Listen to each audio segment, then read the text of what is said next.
Y nos vamos a la Bolsa de Comercio para escuchar las palabras del presidente Javier Milei en un nuevo aniversario de la institución. Y por tremendas palabras, les aviso que el discurso no va a ser tan divertido como el del otro día. Y este va a ser un discurso técnico, digamos, es otra tribuna. También quiero agradecer al querido Claudio Suchovicki, que fue quien hizo las gestiones para que yo pudiera estar aquí. Así es que para mí es un placer enorme estar dando esta charla. La charla lleva por nombre Dinero, Precios y Tipo de Cambio, pero también se podría llamar emisión, inflación y devaluación. La charla está separada en dos partes. Hay una introducción teórica de nuestros profesionales en economía, lo cual hace que uno tenga que estar lidiando en algunos casos con la ignorancia y en otros casos o con egos exagerados que no pueden aceptar que se equivocan. En ese sentido, la introducción teórica va a ser de mucha utilidad para entender lo que viene en la parte 2, qué es lo que estamos haciendo, es decir, saber por qué estamos haciendo lo que estamos haciendo. En el fondo, lo que va a terminar siendo esto es demostrar que el ministro Luis Caputo es el mejor ministro de Economía de toda la historia argentina.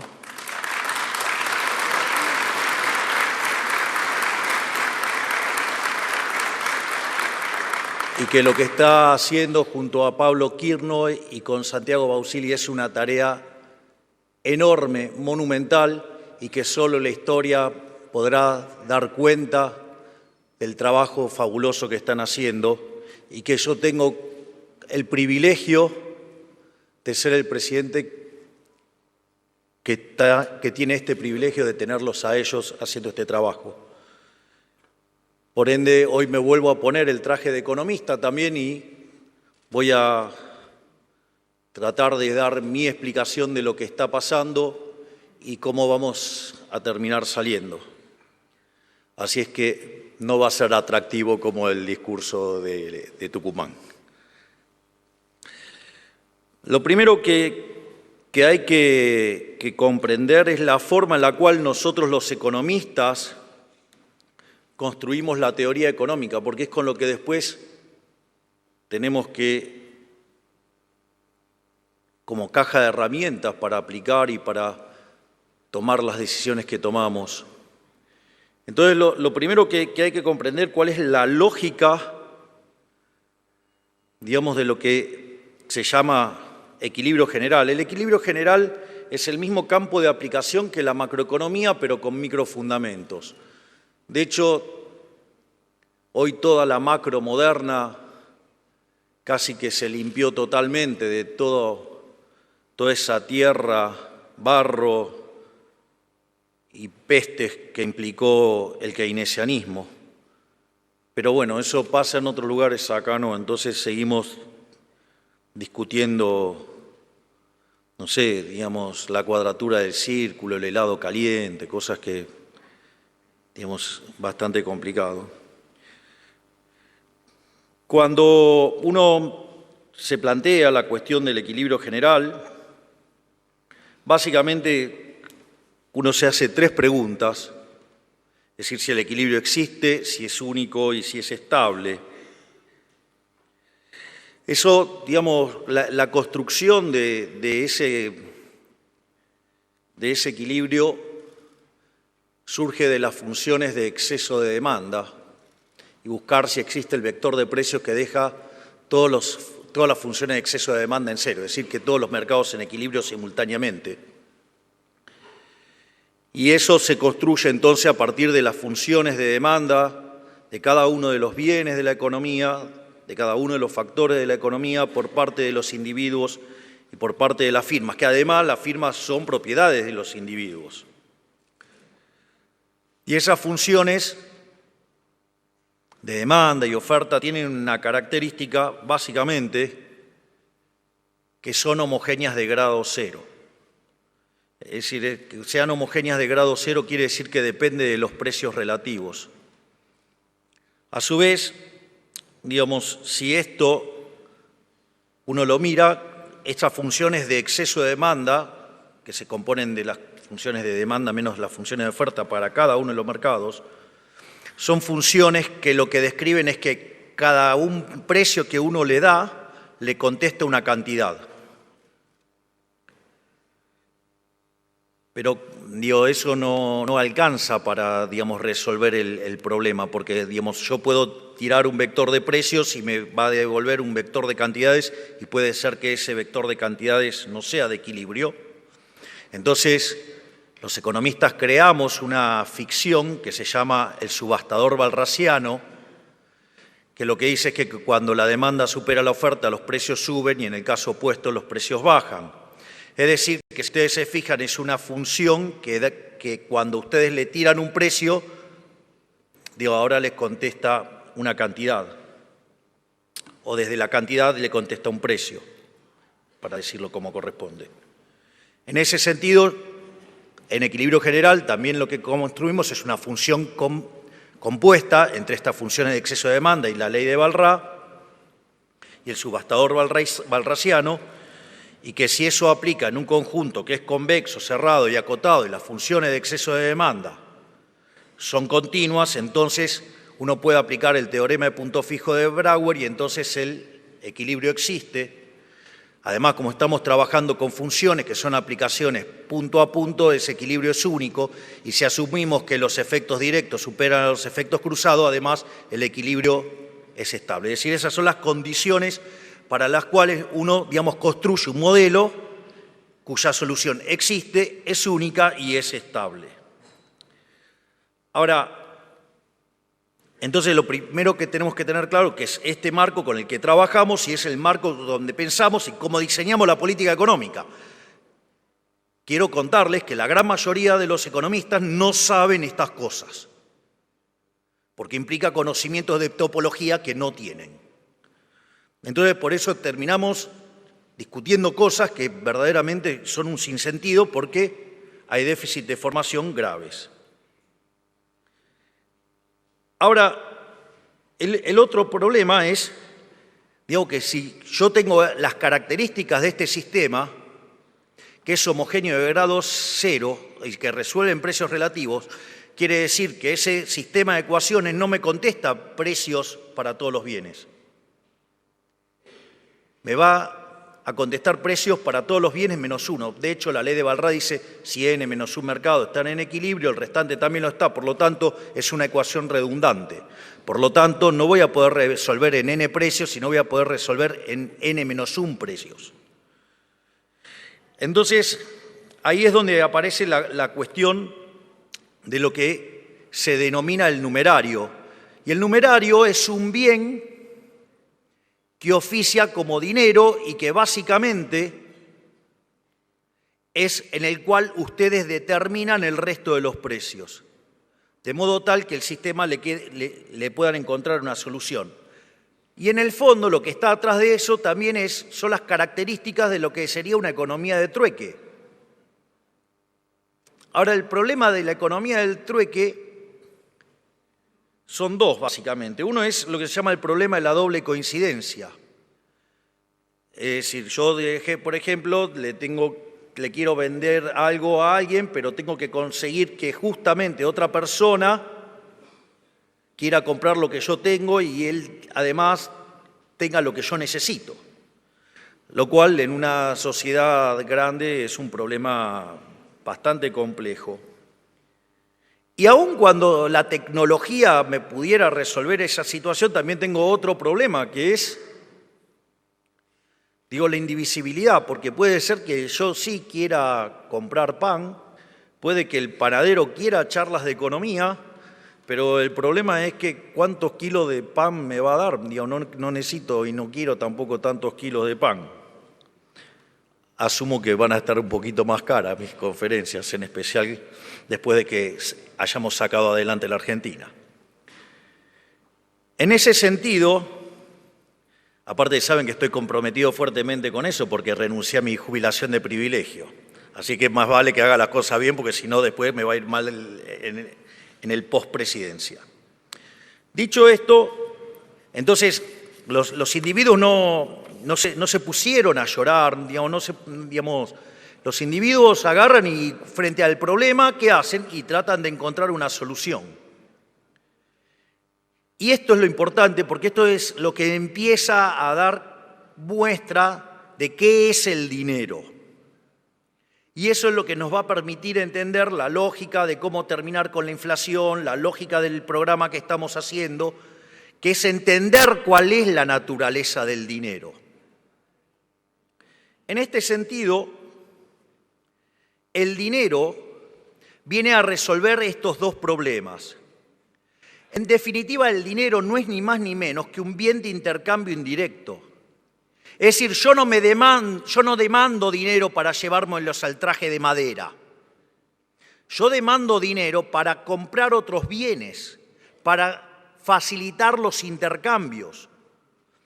Entonces, cuando el hombre encontró, esto de, cómo podía hacer para arreglar este problema, una de las cosas que descubrió que había algunos bienes que se intercambiaban mucho más que otros.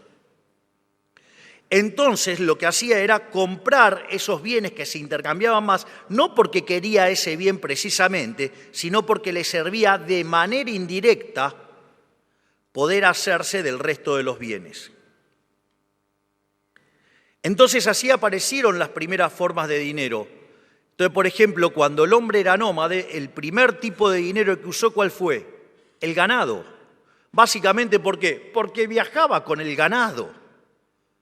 Y como el ganado era algo que todos querían, entonces le servía para intercambiar, ya sea si quería propiamente ganado o si quería otros bienes y podía utilizar el ganado como bien de intercambio indirecto. Si ustedes se fijan, eso ya representa una forma de dinero, que es un dinero mercancía.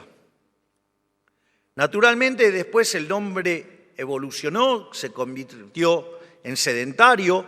Entonces, por ejemplo, algo que consumía mucho era pan. Entonces, naturalmente, la moneda se transformó ¿en cuál? En el trigo. ¿Por qué? Porque, era la forma de hacer intercambios indirectos, era la forma que permitía poder lograr transacciones. O así también fue con la sal, con el lino, con el tabaco. Ahora, si ustedes se fijan, entonces, ahora al hacer eso, ustedes se encuentran con que ya tienen una unidad de cuenta, es decir, van a fijar esos precios en esa unidad, ya sea el ganado, el trigo, la sal, el lino, el tabaco. Es un medio de pago generalizado, porque dadas las costumbres del lugar, lo pueden utilizar, o sea, está generalizado y aceptado, pero tiene un problema, que es que no opera como reserva de valor. Cualquiera de los bienes que acabamos de señalar tiene como característica que se deprecia en el tiempo. O dicho de otra manera, tienen una tasa de interés negativa. Por ejemplo, un bien con tasa de interés negativa es el helado. Ustedes se compran el helado, si no se lo comen, se le derrite. Bueno, estos bienes, con el paso del tiempo se degradaban. A partir de eso es que entonces aparecen las monedas metálicas, donde el oro se usaba para las transacciones grandes, la plata se utilizaba para las transacciones más chicas, y el bronce aparece porque había estado que quería gastar más dinero del que tenían. Ahora, ¿cuál es el problema con este tipo de monedas? Aparece un problema que es el problema de la portabilidad. Por eso a mí siempre, cuando hablo de estos temas, me gusta mucho hablar de la serie El Zorro. Que con todos los años que la llevan pasándola, imagino que el 90% de los que estamos acá ha visto El Zorro. El zorro verdaderamente es un héroe, es un verdadero héroe el zorro es anarcocapitalista. Digo, es un anarquista de mercado y obviamente, o sea, es demonizado. Y seguramente que si estuvieran los medios de comunicación ensobrados por el capitán Monasterio, sería un terrible delincuente. Pero el zorro era fabuloso. ¿Por qué, digamos, es fabuloso lo del zorro? Porque en el zorro no hay dinero papel. Entonces, cuando venía alguien del puerto y venía a comercializar, evidentemente no solo traía mercancía, sino que también que traía oro. Era como que llevaba una etiqueta en la cabeza que decía, tengo oro. Entonces, ¿qué pasa? Eran como penal sin arquero. Digo, ¿por qué? Porque, digamos, para los delincuentes eso era fácil, o sea, sabían que ahí había oro. Entonces, es interesante porque el zorro que hacía combatía a esos delincuentes. ¿Y por qué también es interesante que combatía a esos delincuentes? Porque si los delincuentes hubieran sido exitosos, el comercio de la ciudad hubiera caído. Y si hubiera caído el comercio, la calidad de vida, o sea, se hubiera empeorado fenomenalmente. O sea, con lo cual el zorro defendía no solo la propiedad privada, sino que además defendía el bienestar de los que vivían en la ciudad porque básicamente los cuidaba. Es más, no solo eso, sino que además se peleaba con el capitán Monasterios y los demás, con lo cual, que además, ¿qué hacían? Les cobraban impuestos. Sí, un héroe total. Es decir, personaje fabuloso. Ahora, para evitar este problema, digo que este no es un problema nuevo y que pasaba antes de que se creara el dinero papel, entonces dijeron, bueno, vamos a arreglar esto. ¿Y qué hicieron? Había instituciones donde ustedes depositaban el oro o la plata y a cambio le daban un papel. Y entonces ustedes intercambiaban esos papeles y, digamos, y así hacían transacciones. Hasta ahí la historia es bastante linda hasta que hubo algún par de revueltas que algunos emitieron más papelitos que lo que le correspondía. En un proceso de mercado los hubieran linchado y se acababa el problema. Pero cuando apareció el linchamiento, apareció el Estado, alguna de las formas que haya tenido cuando apareció todo esto, y ¿qué hizo? Se apropió de eso y entonces, en el fondo, se apropió de la maquinita de imprimir billetes y como perdía valor, entonces, ¿qué hizo? Impuso el curso forzoso. Y al momento que impusieron el curso forzoso, para que ustedes no pudieran sustituir monedas, los obligaban a demandar la moneda doméstica y por lo tanto le ampliaban la base del impuesto inflacionario para robarlos. Digamos, una historia bastante conocida en el caso argentino, digamos, desde que se creó esa institución nefasta que está en Reconquista 266, llamado Banco Central de la República Argentina. Con lo cual, como verán, digamos, o sea, no ahora, pero lo sigo teniendo en la mira. Entonces, ahora, ¿cuál es el punto? El punto es que si yo ahora entiendo la naturaleza de cómo aparece el dinero, primero que me resuelve un problema muy interesante, porque ahora, ¿qué voy a usar como numerario? Voy a usar como numerario el dinero. Al utilizar como numerario el dinero, ahora voy a poder resolver el sistema de ecuaciones del modelo de equilibrio general, todo en términos de precio de los bienes, en términos de unidades monetarias. Es decir, lo primero que me permite es que ustedes no tengan que estar mirando los precios relativos estrictamente, sino que van a estar mirando precios determinados en la moneda doméstica, o sea, en pesos. Es decir, con lo cual, en términos de manejo de información, es un ahorro bastante considerable. Imagínense si por cada cosa que van a comprar estuvieran, digamos, haciendo todas las cuentas todo el tiempo, o sea, sería bastante... Creo que pasaríamos más tiempo haciendo la cuenta que... Igual seguramente encontraríamos la calculadora que lo resolviera. O sea, los hombres no nos quedamos quietos. Y tampoco necesitamos que el Estado nos arregle los problemas. Dicho esto, entonces, puesto así y sabiendo que el dinero es un bien de intercambio indirecto, eso quiere decir que la demanda de dinero es una demanda derivada. Es decir, es una demanda espejo de lo que pasa en el lado real del sistema, con la demanda de bienes. Por lo tanto, si es una demanda espejo, si es una demanda derivada, que solamente existe a los fines de instrumentar mis planes de consumo presente y futuro, es decir, mi sendero intertemporal de consumo, por lo tanto, la demanda de dinero en el fondo va a depender del sendero de consumo. Y el sendero de consumo, en términos intertemporales, depende de lo que Robert Lucas Jr., que en paz descanse, decía los parámetros profundos. Es decir, depende de las preferencias, depende de la tecnología y depende de las dotaciones. Que salvo que sean omniscientes, omnipresentes y omnipotentes, no lo saben y para nosotros está dado. Por lo tanto, en condiciones normales, si no estuviera el Banco Central imprimiendo billetitos, haciéndose una fiesta y arruinándole la vida a la gente, la demanda de dinero concretamente tendría que ser una función absolutamente granítica, porque depende de parámetros profundos de los cuales, están dados para cada uno de nosotros.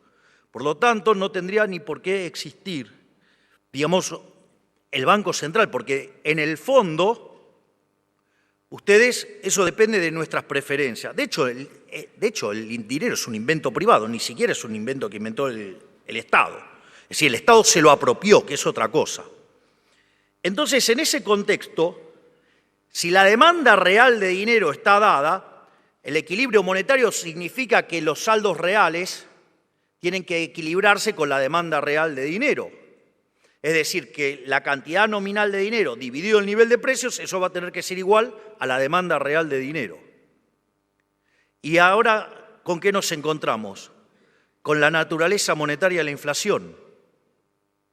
Porque entonces, si la oferta real de dinero tiene que ser igual a la demanda real de dinero, y la demanda real de dinero depende del sendero intertemporal de consumo, que a su vez depende de parámetros profundos que están dados, consecuentemente, aparece la naturaleza monetaria de la inflación, porque en la medida que yo modifique la cantidad de dinero, lo que voy a estar es modificando el nivel de precios.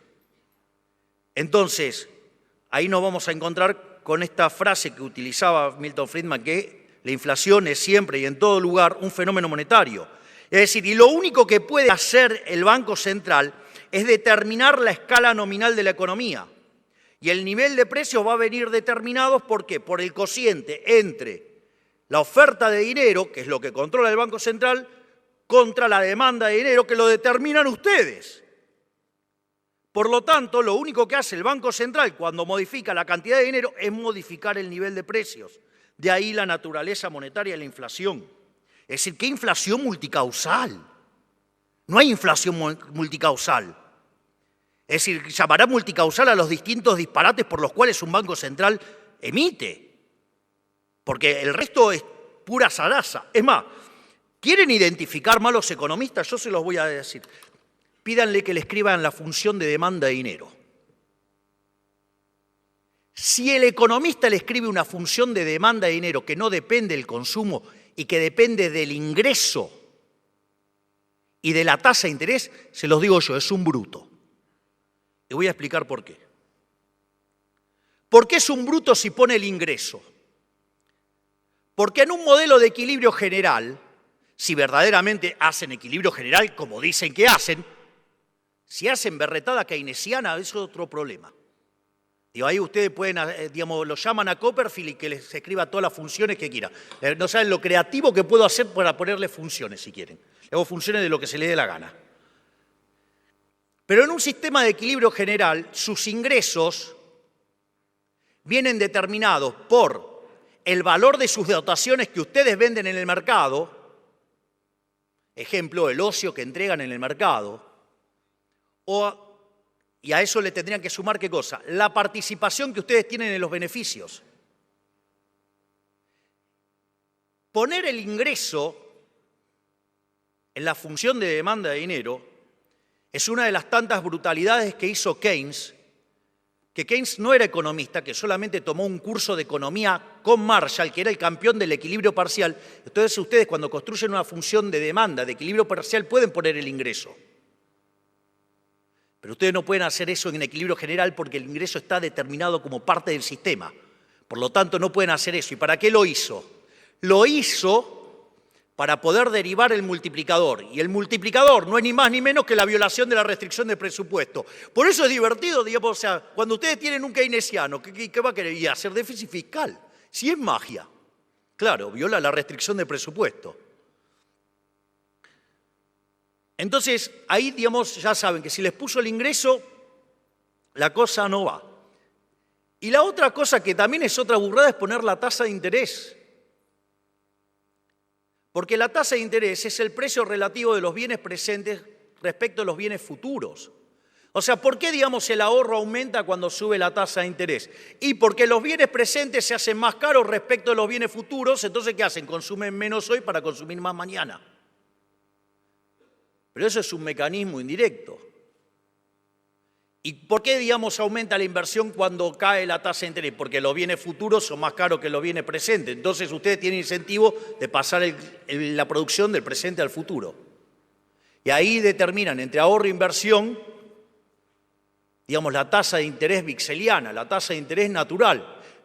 Pero en realidad son los precios relativos de los bienes presentes respecto a los futuros. Además, digamos, va a estar en equilibrio intertemporalmente la economía cuando ese precio relativo en cada uno de los bienes presentes respecto al futuro sean todos iguales. Y ahí ustedes van a conseguir el equilibrio.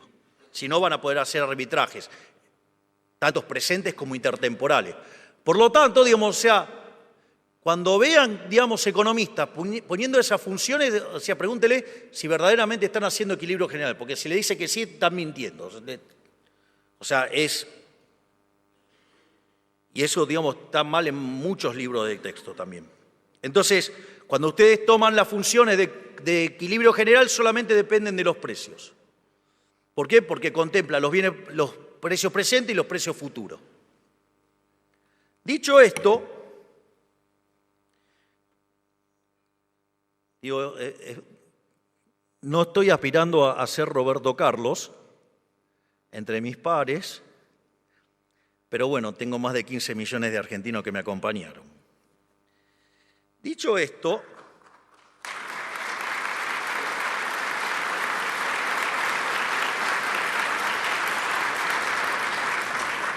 entonces, ¿qué es lo que pasa? Esto también tiene que ver con la definición de inflación. ¿Sí? Porque ustedes pueden usar la definición que más adoptaron los economistas después de la aparición de Keynes, que es la suba generalizada de precios. Bueno, si ustedes lo piensan en esos términos, no va a faltar el cavernícola que quiera arreglar el problema, ¿cómo? Controlando precios.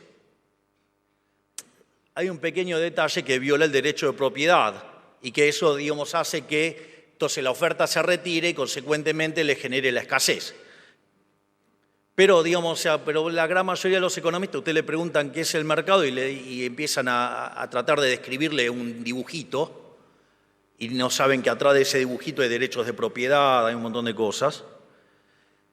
Pero al margen de eso, entonces cuando ustedes generan un exceso de oferta, ya sea o porque sube la oferta o porque cae la demanda o pasan las dos cosas a la vez, lo que va a ocurrir es que el poder adquisitivo del dinero cae. Es decir, que todos los precios expresados en unidades monetarias suben.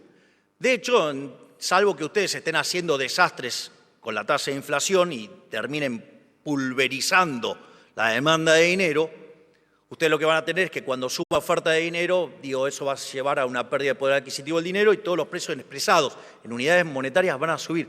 Por eso, digamos, era sabia la Carta Orgánica original del Banco Central que decía, es misión fundamental del Banco Central preservar el valor de la moneda. No le salió, ¿no? Porque sacarle 13 ceros a la moneda, le podríamos sacar 3 más, claramente no le salió. Lo bueno es que sepamos que nunca le va a salir bien. Pero más allá de eso, ahí también aparece otra otra chantada de los economistas que se llama el pass-through, el paso de la devaluación a precios. Es una tontería del tamaño de una casa. ¿Por qué es una tontería? Porque si la inflación, digamos, es siempre y en todo lugar un fenómeno monetario generado por un exceso de oferta de dinero que lleva a una pérdida de poder adquisitivo del dinero, todos los precios expresados en unidades monetarias suben. O sea, el tipo de cambio es un precio más, es el precio de una moneda extranjera, no sé, el dólar, el precio del dólar. Entonces sube porque en realidad no es que sube el dólar, está perdiendo poder adquisitivo el peso. Y no es que hay, digamos, pass-through, digamos, en realidad, digamos, si en lugar de estudiar, digamos, o sea, solo post-Keynes, estudiaran un poco antes, van a descubrir que hay algo que se llama efecto Hume-Cantillon, que tiene que ver con la forma en la cual se van moviendo los precios. Entonces, si yo genero el exceso de oferta de dinero, digamos, va a perder poder adquisitivo el dinero. Ahora, ¿qué pasa? Como el dólar es un activo financiero, sube primero. Después de que sube el dólar, entonces van a subir los transables, después de los transables van a subir los mayoristas, después de los mayoristas los minoristas, y último en la cola, ¿quiénes vienen? Los asalariados. Por eso, digamos, cuando usted genera un proceso de devaluación, como eso va a llevar que en dinámica los salarios queden en la cola, digamos, la caída en el salario real va a derivar en que le aumente la cantidad de pobres e indigentes. Digamos, ¿qué pass-through? Se llama efecto Hume-Cantillon. O sea, pero de vuelta. Como no tienen modelos de equilibrio de verdad, inventan estos atajos metodológicos que son falsos y que son nada más que un abuso de la matemática. Entonces, ahora ya empezamos a acercarnos más a lo que, digamos, ya llegamos a lo que es la teoría monetaria de la inflación. Bueno, digamos, la extensión a economías abiertas es muy fácil. Es muy extrapolable, porque en realidad, si yo tengo una economía abierta, yo voy a tener una relación entre los bienes internacionales y los bienes locales. Es decir, yo sé que por la ley del precio único o paridad del poder de compra, que es la versión, si ustedes quieren, de equilibrio general de la ley del precio único, sé que el precio doméstico es igual al tipo de cambio multiplicado por el nivel de precios internacional. Y es más, si soy una economía pequeña, encima de los precios internacionales están dados. Quiere decir que entonces el tipo de cambio va a venir determinado por el cociente de los precios locales dividido los precios internacionales. Y si yo sé que los bienes domésticos, el precio viene determinado por la oferta de dinero dividido la demanda real de dinero, lo mismo aplica también para el resto del mundo. Consecuentemente, nos encontramos con algo que se llaman las condiciones monetarias relativas. Y es que el tipo de cambio viene determinado por la oferta de dinero doméstica respecto de la oferta de dinero internacional, y la demanda de dinero internacional respecto de la demanda de dinero local. En este sentido, digamos, si la demanda de dinero y la oferta de dinero en el mundo estuvieran dadas, cuando yo emito, dada la cantidad de demanda de dinero, no solo me va a subir el nivel de precios, sino que también me va a subir el tipo de cambio. Es decir, con lo cual les paso un dato. O sea, si yo dejo de emitir, no hay motivo para que suba el tipo de cambio. Digo, de ahí viene emisión cero. Es decir, estamos terminando con el problema de la inflación y obviamente del tipo de cambio. Es decir, nada más, lo único que tenían que hacer es ir a buscar en un libro de texto qué son las condiciones monetarias relativas y cómo, digamos, eso se interactúa y cómo mapea con el modelo de la paridad del poder de compra. Pero parece que tenemos economistas que no saben ni siquiera multiplicar y dividir.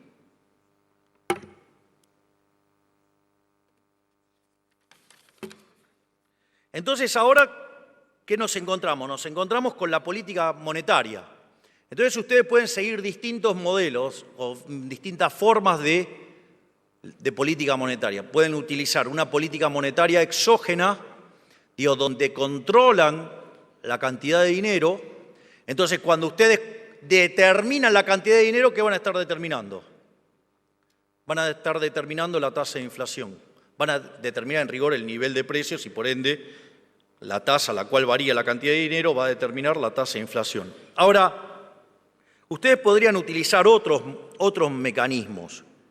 O sea, por ejemplo, se podría utilizar el tipo de cambio. Es decir, ahora cuando ustedes fijan el tipo de cambio, la cantidad de dinero queda determinada de manera endógena.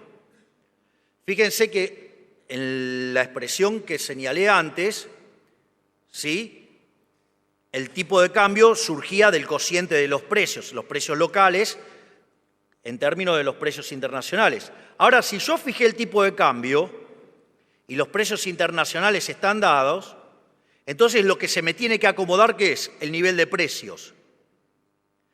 Y el nivel de precios viene determinado por el cociente entre la oferta de dinero y la demanda de dinero.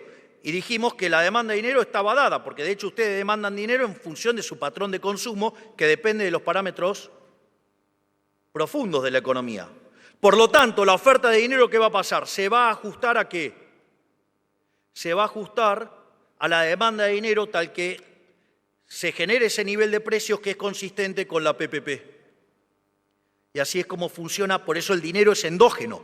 Ustedes lo que van a tener es que, según cómo se vaya moviendo la demanda de dinero, digamos, el Banco Central, por ejemplo, en la convertibilidad, cuando aumentaba la demanda de dinero, lo que hacía era, digamos, ¿qué hacían? Agarraban los dólares y se los vendían al Banco Central. Y ahí emitía el Banco Central. Entonces se expandía la cantidad de dinero. Y cuando ustedes no querían dinero, digamos, iban y le vendían los pesos al Banco Central, se llevaban los dólares y caía la cantidad de dinero. ¿Es la única forma de hacer la política monetaria endógena? No. Podrían agarrar y pensar en términos de controles de precios y fijar los precios. Ahora, si ustedes van a fijar los precios y el precio internacional está dado, el tipo de cambio ya les quedó determinado. No se empeñen en querer fijar el tipo de cambio y fijar los precios porque, salvo que, de vuelta, sean tan fatalmente arrogantes que creen que pueden determinar todos los precios de la economía, para lo cual habría que ser omniscientes, omnipresentes y omnipotentes, o sea, deberían ser el creador. Hay algunos economistas que tienen un ego que creen que pueden, pero les diría que no pueden. Digamos, Hayek les demostraría claramente que eso no se puede hacer. Ahora, la otra es fijar la política monetaria mirando los salarios.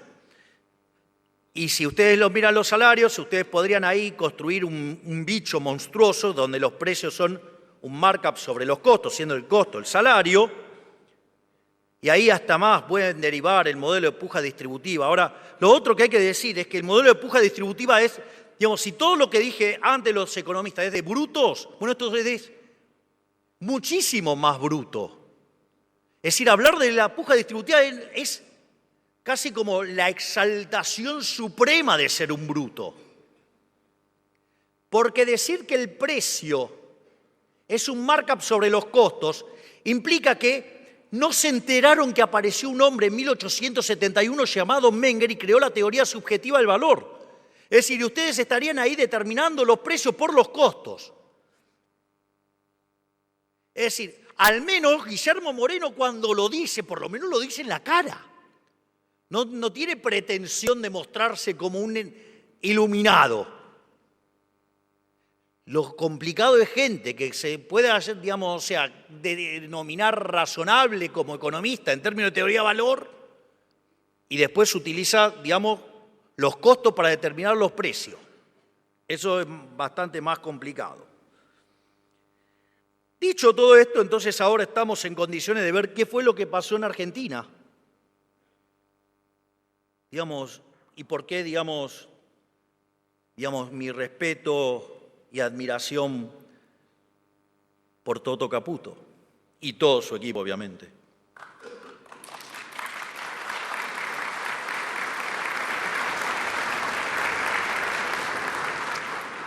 Como bien decía Adelmo, nosotros cuando ganamos con dos mandatos muy claros. El tercero apareció luego. Pero el primer mandato era terminar con la inflación. Es decir, terminar con la inflación el otro mandato era terminar con la inseguridad, y vaya que la ministra, la doctora Patricia Bullrich, está haciendo un trabajo enorme, monumental, sublime, porque está poniendo a los delincuentes en la cárcel.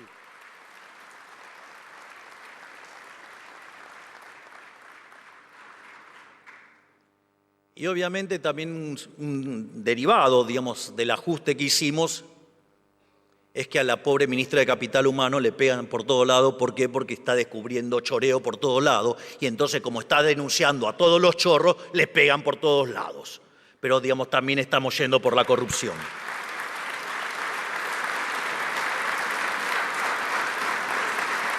Ahora, volviendo al tema de la inflación,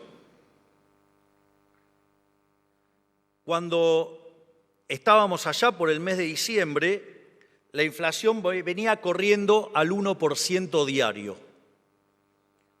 Eso, si ustedes lo anualizan, da cerca de 3.700 o 3.600 y algo. Ahora, cuando ustedes tomaban las 2 primeras semanas de diciembre, ya venía más rápido y si lo anualizan les daba el 7.500 diario, anual. Entonces ustedes pueden decir, no, bueno, pero esto es una exageración. De hecho, yo recuerdo que cuando llegamos al poder, una de las cosas que hice en el discurso fue decirle la verdad a la gente. Bueno, de hecho es la primera vez en la historia, digamos, no solo que gana un liberal libertario, que obviamente, digamos, ¿qué pretendían? ¿Que un liberal libertario gane en condiciones normales de presión y temperatura? Era obvio que tenía que ser un caos, porque si no hubieran seguido ganando los populistas. Eso, digamos, eso hay que internalizarlo. Lo segundo es que nosotros mostrábamos que esa tasa de inflación, si había convalidación monetaria, podía llegar a niveles del 15.000%, que tenía que ver con los desequilibrios monetarios más las necesidades de emisión y el descalabro que había dentro del Banco Central. En ese sentido, fue muy interesante, y esto, digamos, o sea, por eso, digamos, ahí muestra la deshonestidad intelectual de los economistas, porque como le pifiaron recurrentemente, entonces tratan de mostrar la historia que menos les duele en términos de pifiada, porque cuando ustedes toman la inflación mayorista del mes de diciembre fue 54%. Si eso nosotros hubiéramos convalidado monetariamente, es decir, no hubiéramos hecho el ajuste fiscal, y ahora voy a explicar cada una de las cosas que hicimos, ¿qué es lo que hubiera ocurrido? Hubiera habido convalidación monetaria y la inflación efectivamente hubiera sido del 17.000%. Y con el último dato de inflación mayorista, que estuvo en 3,5, eso es una inflación del 50%. Es decir, el gigante que está aquí delante llevó la tasa de inflación del 17.000 al 50%. Miren si no es un gigante.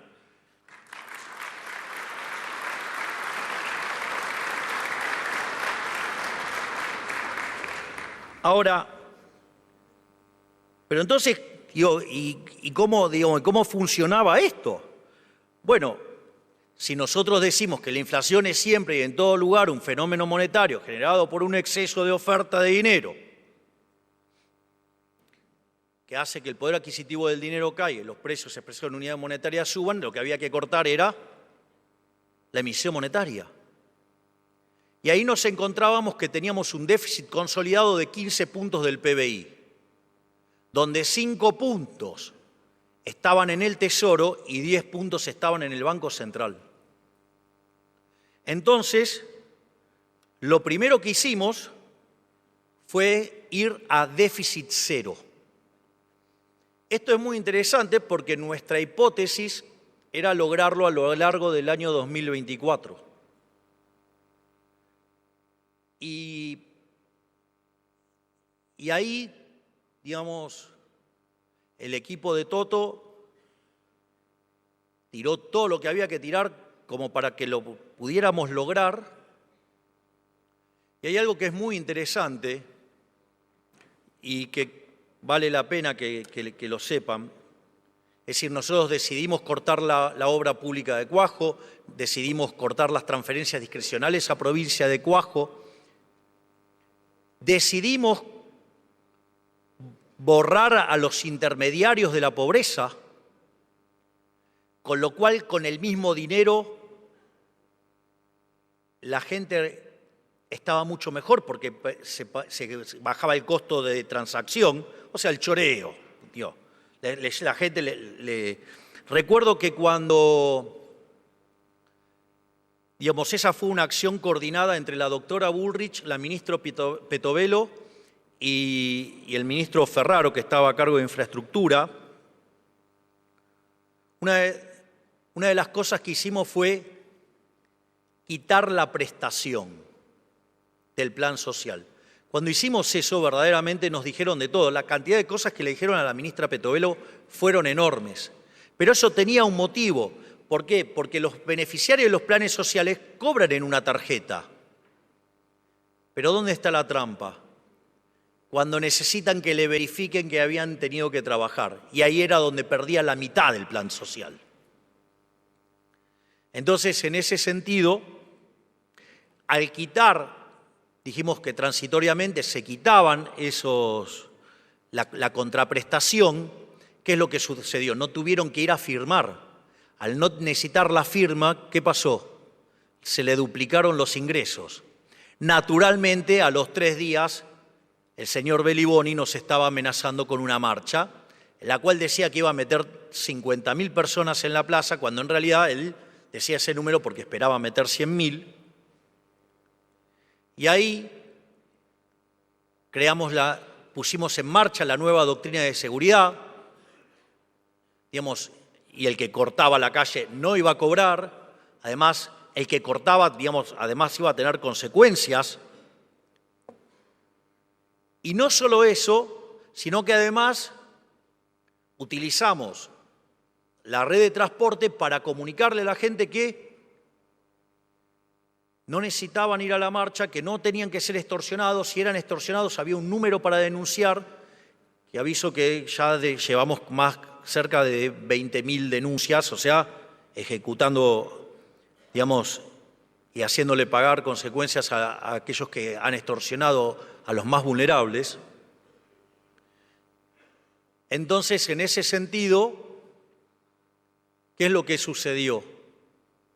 Se quedaron sin poder de fuego. Y recuerdo que pusimos en la calle más de 12.000 efectivos y terminaron yendo 3.000.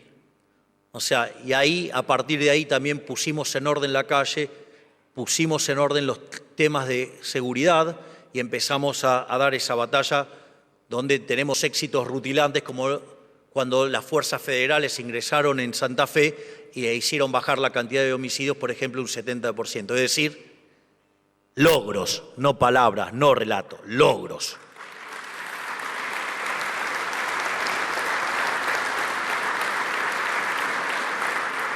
Y ni que hablar todos estos estafadores que están ahora paseando por la justicia y que van a pagar las consecuencias de haberle robado el pan a los más vulnerables. Volviendo al tema del ajuste fiscal, también, digamos, empezamos a eliminar los subsidios económicos y es muy gracioso porque cuando nosotros habíamos hecho campaña con una motosierra. También echamos un montón de empleados públicos y también, digamos, no les seguimos paso a paso la inflación a los salarios públicos. Y en ese contexto sí que hubo motosierra, pero aparecieron los catadores de ajustes. Es decir, unos chantas que decían que, por ejemplo, que no se podía ajustar más que 1% del PBI en un año, y que era un gran logro eso.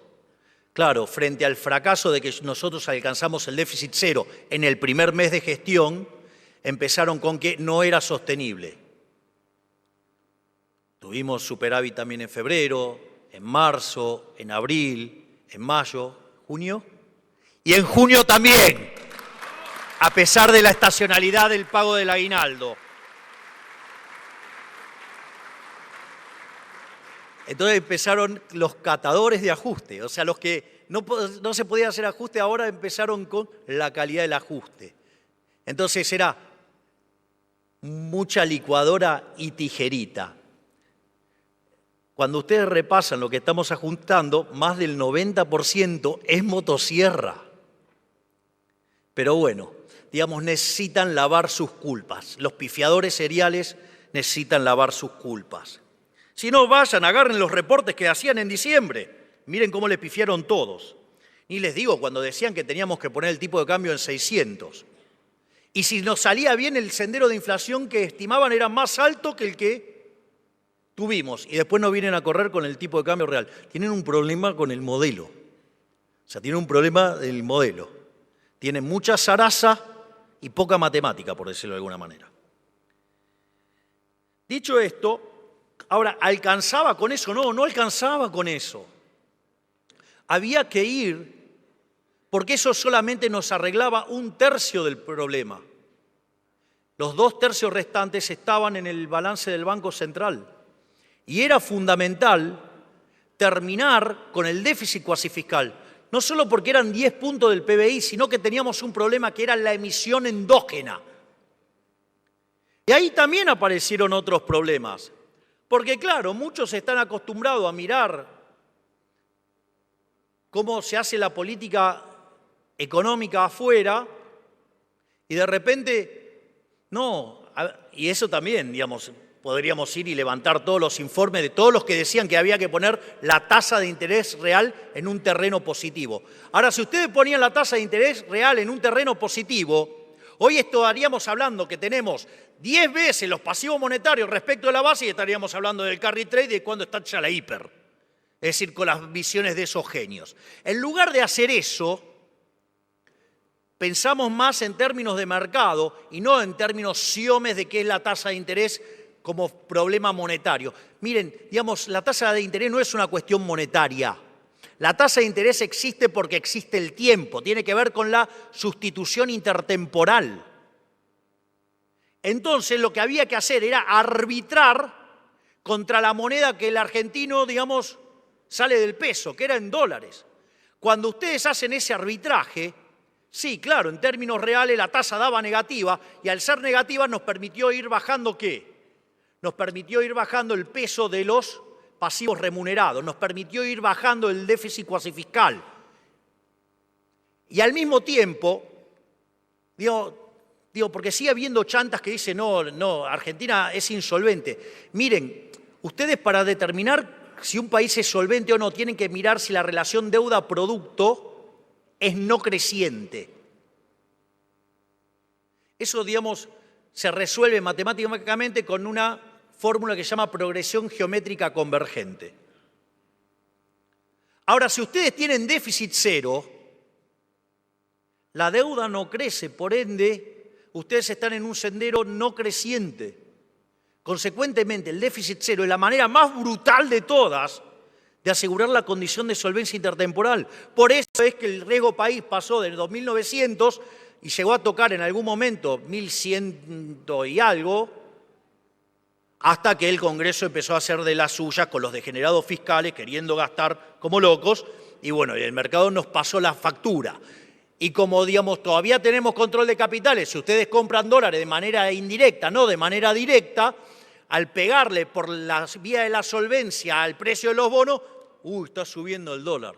Y sí, claro, mientras que los degenerados fiscales quieran hacer de las de ellos, y sí, lo van a ver en el precio de los bonos y obviamente lo van a ver en el dólar. Ahora, yo les voy a decir algo. Si los degenerados fiscales quieren pasar leyes que vayan contra el equilibrio presupuestario, ¿saben qué? Las voy a vetar todas. No voy a entregar el resultado fiscal.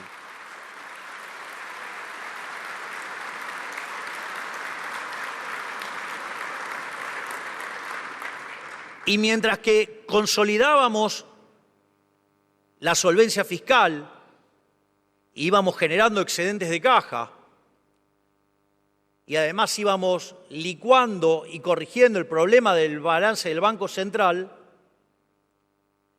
y con la tasa de inflación cayendo, se empezó a recrear una curva de pesos.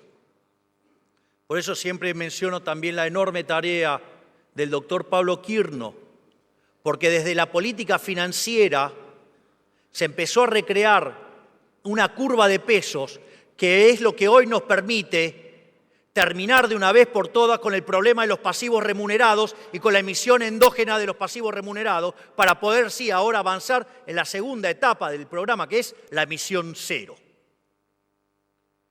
Por eso, terminado el déficit fiscal, terminado el problema de la generación endógena de dinero, nos resta resolver dos cuestiones. Una es el tema de los puts. Este tema, que parecía una abstracción, hace unos días ustedes vieron lo que podía causar. Pero dada la fuerte posición que nosotros tenemos en las cuentas del Banco Central y nuestra posición de caja en el Banco Nación, pudimos derrotar a ese banco con intenciones golpistas. Dicho esto, estamos avanzando en un acuerdo para terminar con el problema de los puts.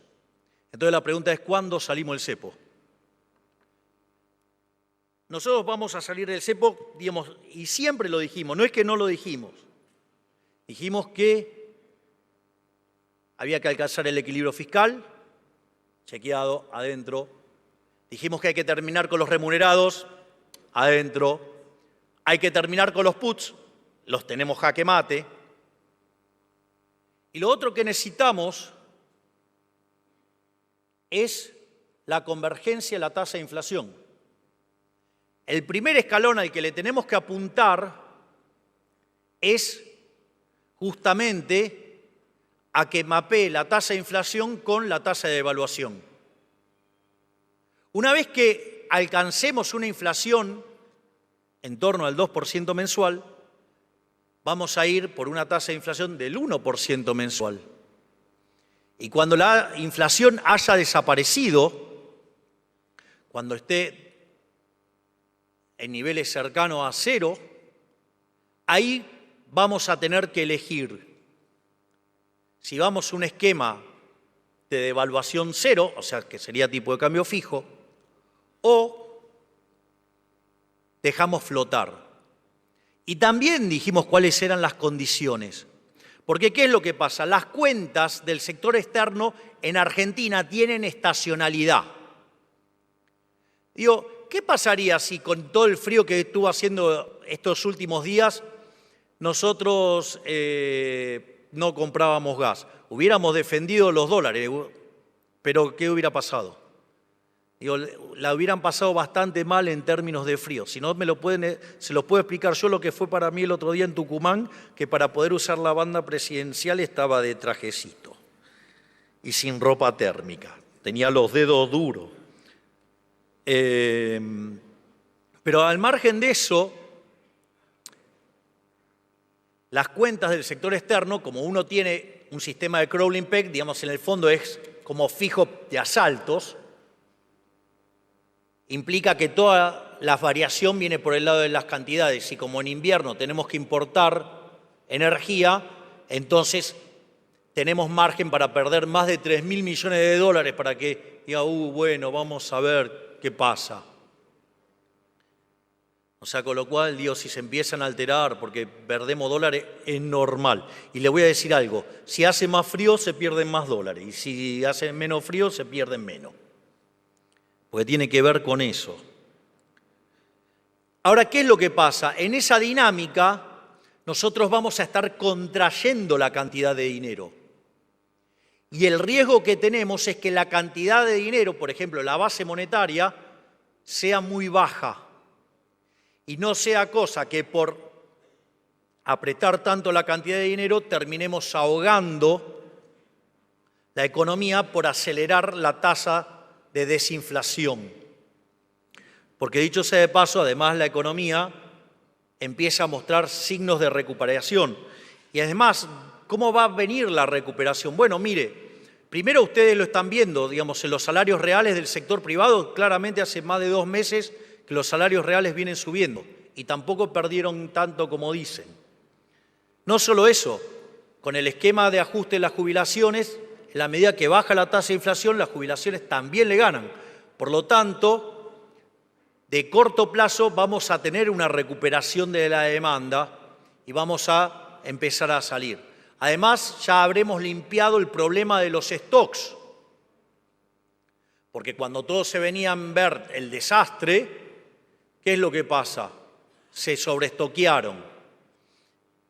Y entonces la consecuencia, ¿cuál es? Y que por un tiempo, digamos, la producción también cayó hasta que limpiaron los stocks. Ahora hay que recomponerlos, con lo cual ahí va a ir a empujar para adelante. Otra cosa que también va a empujar para adelante es el hecho de que Argentina es una economía que ha destruido su capital. Consecuentemente, el valor del producto marginal del capital es alto, es decir, los retornos reales de los proyectos son altos, por lo tanto hay incentivos a invertir, aún con la vieja estructura jurídica. Como si fuera poco todo esto, el haber ahorrado 15 puntos del PBI, ese dinero ahora vuelve al sector privado, mientras que en diciembre del año pasado nosotros discutíamos si íbamos o no a una hiperinflación, hoy discutimos sobre créditos hipotecarios a 30 años.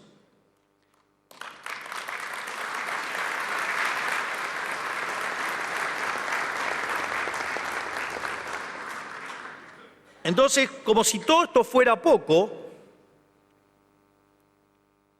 también acá, digamos, hay también mucha deshonestidad. Logramos pasar la ley Bases con solamente el 15% de los diputados, con el 10% de los senadores, pasamos la reforma estructural más grande de la historia argentina, porque es 5 veces más grande que la reforma que hizo Menem. Y lo hicimos con la menor cantidad de legisladores en la historia. Gracias, Guillermo Francos.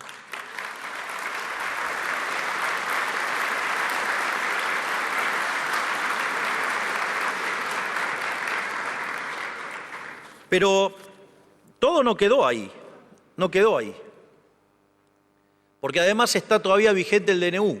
Por lo tanto, la reforma es 8 veces más grande que la que hizo Menem, que fue la reforma más grande de la historia argentina. Entonces, cuando dicen, no tiene plan, ¿no tenés plan?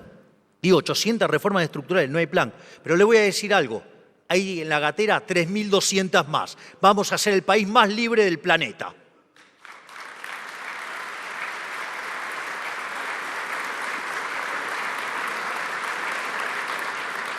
De hecho, con la reforma que hemos enviado, vamos a saltar 90 puestos en términos de libertad económica.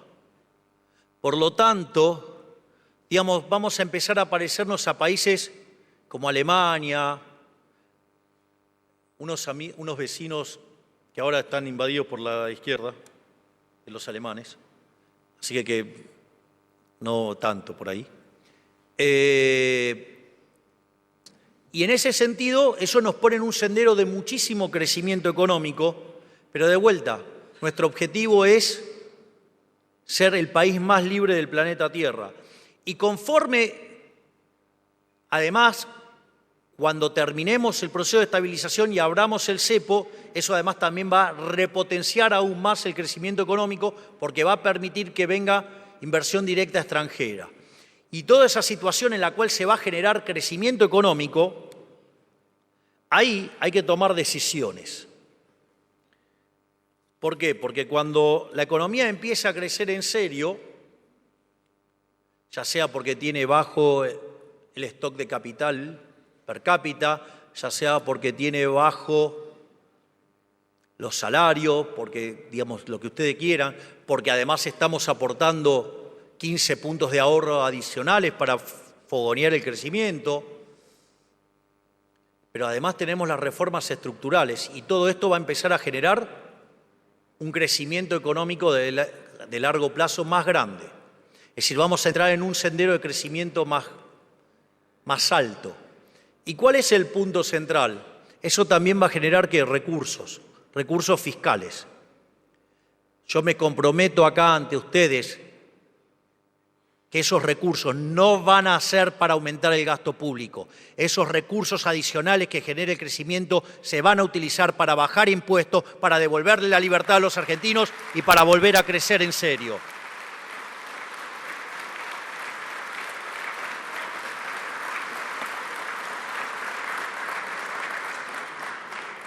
Por lo tanto, estamos volviendo a abrir el camino de la libertad, volviendo a abrazar las ideas de la libertad.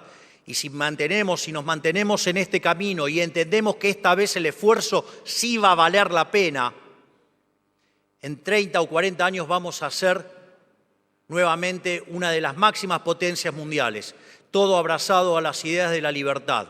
Así es que muchísimas gracias y ¡viva la libertad, carajo!